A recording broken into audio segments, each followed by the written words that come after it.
Hello friends, welcome to my YouTube channel. आज मैं बात करने वाला हूँ एसएससी सिलेक्शन पोस्ट 12 के बारे में, जिसका रिजल्ट अभी 10 से 11 दिन पहले आया था। तो इसमें बहुत सारे स्टूडेंट्स को डॉक्यूमेंट से रिलेटेड डाउट हैं कि इस बार जो नया सिस्टम लागू किया गया है कि अभी तक 11 तक में क्या होता था कि सभी डॉक्यूमेंट बाई पोस्ट जो है रीजनल ऑफिसेस में मंगाया जाता था। लेकिन इस बार स्क्रूटनी के लिए डॉक्यूमेंट जो है एसएससी की ऑफिशियल वेबसाइट में अपलोड मांगे गए हैं। तो इसमें काफ़ी बच्चों को ये डाउट है कि कौन से डॉक्यूमेंट्स अपलोड करने हैं, कौन से नहीं अपलोड करने हैं। तो आज हम कोशिश करेंगे कि इसमें आपके सारे डाउट्स क्लियर किए जाएं। तो सबसे पहले तो मैं बात करूंगा, अभी 2 दिन पहले जो नोटिस आई है उसमें ये कहा गया है कि अभी तक केवल 10% बच्चों ने ही डॉक्यूमेंट सबमिट किए हैं। उसका मुख्य कारण यही है कि अभी बच्चों को बीच में बहुत सारा डाउट है कि कौन सा करना है, कौन सा नहीं करना है। एक दूसरे से पूछ रहे हैं, एक दूसरे वीडियोस देख रहे हैं यूट्यूब पे, मतलब सपोर्ट ले रहे हैं कि क्या कैसे करना है। तो इसमें पूरी चीज़ बताएंगे और इसमें ये कहा गया है कि आपको लास्ट डेट का इंतज़ार नहीं करना है, क्योंकि लास्ट टाइम में अगर 90% बच्चे ही अभी बचे हुए हैं तो लास्ट टाइम में इतना ज़्यादा रश हो जाएगा कि हो सकता है कि वेबसाइट अच्छे से ना वर्क करे। इसलिए जो है आपको जल्द से जल्द अपलोड करना है। फिलहाल मैं पूरी कोशिश करूंगा कि आपके सारे डाउट्स क्लियर कर सकूं। और काफ़ी बच्चों के जो बच्चे डॉक्यूमेंट्स अपलोड कर चुके हैं उनके पास, कई लोगों के पास मेल आए हैं इस तरह के। जैसे देखिए इसमें एजुकेशन क्वालिफिकेशन के बारे में उनको बताया गया है कि आपका अगर मैट्रिक है या 12th है तो उसकी मार्कशीट अपलोड करें। डिप्लोमा है तो उसके सारे सेमेस्टर वगैरह की जो भी है या ईयर वाइज मार्कशीट है वो आपको अपलोड करना है। और एसेंशियल क्वालिफिकेशन में जो डिग्री होती है या फिर प्रोविजनल है उसके बारे में भी कहा गया है। ये देखिए दूसरा मेल भी है। और ये एक मेल ये बहुत बहुत इम्पोर्टेंट हो जाता है, जिसमें ये कहा गया है कि only those candidate who have uploaded copy of application, online application along with self-attested copies of all requisite document will be considered for further stages of recruitment for such post। यानी कि आपको डॉक्यूमेंट सेल्फ अटेस्ट करके तो upload करना ही करना है, उसके साथ साथ इसमें ऑनलाइन एप्लीकेशन फॉर्म भी मांगा गया है। तो ये तो और ज़्यादा, ये तो कहीं नोटिस में दिया ही नहीं गया था कि हाँ ये भी अपलोड करना है, ना फिर उसमें कोई अपलोड की जगह में ऑप्शन है। आपने कई सारी वीडियोस भी और भी देखी होंगी या फिर आपने किया होगा, तो वहाँ ऐसा कुछ दिया गया नहीं कि एप्लीकेशन का ऑप्शन दिया गया हो कि यहाँ पे एप्लीकेशन अपलोड करना है। तो बाकी कुछ बच्चों के उसमें डाउट ये है कि सर्टिफिकेट से related, caste certificate category W S हो या ओबीसी, मेनली ओबीसी डब्ल्यूएस में। तो मैंने यहाँ पे देखिए दो सर्टिफिकेट, ये सेंट्रल गवर्नमेंट का है, ये स्टेट गवर्नमेंट का है। आपको फॉर्मेट दिखाने के लिए यहाँ ले आया हूँ कि आपका डाउट क्लियर हो सके। तो इसमें आप देख सकते हैं कि सेंट्रल गवर्नमेंट का जो ओबीसी सर्टिफिकेट होता है उसमें लिखा होता है यहाँ पे द गवर्नमेंट ऑफ इंडिया, सबसे मेन पहचान। उसी जगह जो स्टेट का होता है उसमें ऐसा कुछ नहीं होता। इसमें उत्तर प्रदेश पिछड़ी जाति, उत्तर प्रदेश का है तो या अलग अलग स्टेट का जो भी बनता है वहाँ ऐसे लिखा होता है। तो आपको सेंट्रल गवर्नमेंट का आप देख सकते हैं जो फॉर्मेट एसएससी का है उसी फॉर्मेट में यहाँ लिखा हुआ होता है सेंट्रल गवर्नमेंट का। और यहाँ पे लिखा होता है form certificate of produced by other backward classes applying for appointment to post under the government of India. यानी government of India central government का ही माना जाता है।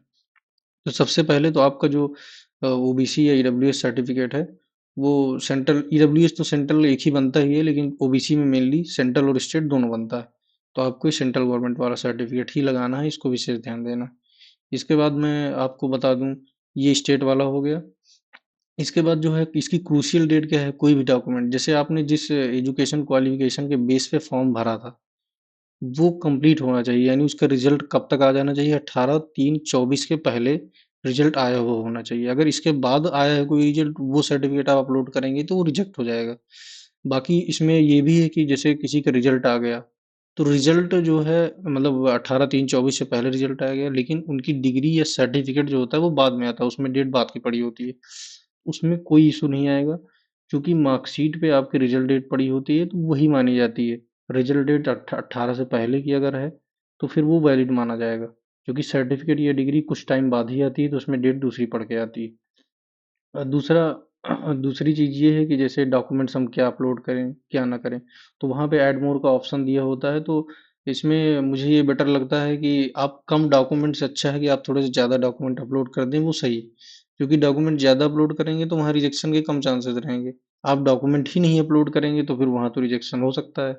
तो क्रूशियल डेट तो आपको पता ही चल गई, सर्टिफिकेट ओबीसी और ईडब्ल्यूएस वाला इसी डेट से पहले। जैसे ईडब्ल्यूएस में क्या होता है कि एक सेशन के थ्रू जैसे बनता है ना कि अप्रैल से मार्च के बीच का होना चाहिए, तो ये आपका जो है 23 से 24 वाला होना चाहिए।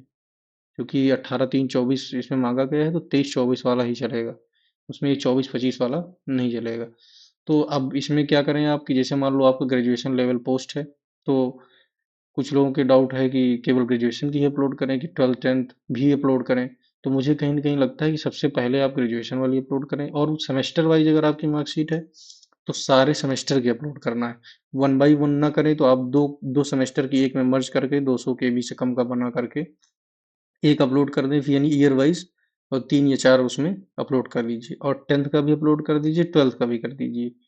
मतलब ये ना रहे कि हाँ डॉक्यूमेंट्स मैंने नहीं किए, आप पूरे डॉक्यूमेंट्स और एप्लीकेशन फॉर्म भी आपको अपलोड कर देना है, क्योंकि अपलोड रहेगा तो कोई इसमें डाउट नहीं रहेगा। अगर कोई एक्स्ट्रा डॉक्यूमेंट्स रहेंगे तो एक्स्ट्रा डॉक्यूमेंट होने की वजह से रिजेक्शन नहीं होता है, लेकिन डॉक्यूमेंट्स ही नहीं है तो फिर मे भी रिजेक्शन हो सकता है। अब आगे एसएससी क्या करता है, चूंकि क्लियरेंस एसएससी ने क्लियर कुछ भी बताया नहीं, कि उसने केवल ये बोला है कि आपको एसेंशियल एजुकेशनल क्वालिफिकेशन जो भी है आपको वही अपलोड करना है। और लेकिन जो मेल आ रहे हैं उसके हिसाब से तो यही लग रहा है कि सब कुछ अपलोड करना पड़ेगा। तो ये डाउट सबको है, अभी किसी को ये चीज़ क्लियर नहीं है। बाकी मेरे हिसाब से तो आपको एप्लीकेशन फॉर्म भी अपलोड कर देना चाहिए, और जल्द से जल्द आप अपलोड कर दें, लास्ट डेट का इंतज़ार ना करें बिल्कुल भी। क्योंकि आप लास्ट डेट का इंतज़ार करेंगे सर्विस डाउन हो जाएगी, कोई प्रॉब्लम होगी तो फिर उसने क्लियरली बोला है कि 24 से पहले बाद जिसका मतलब कि अपलोड करने का कोई ऑप्शन वहाँ पे नहीं होगा।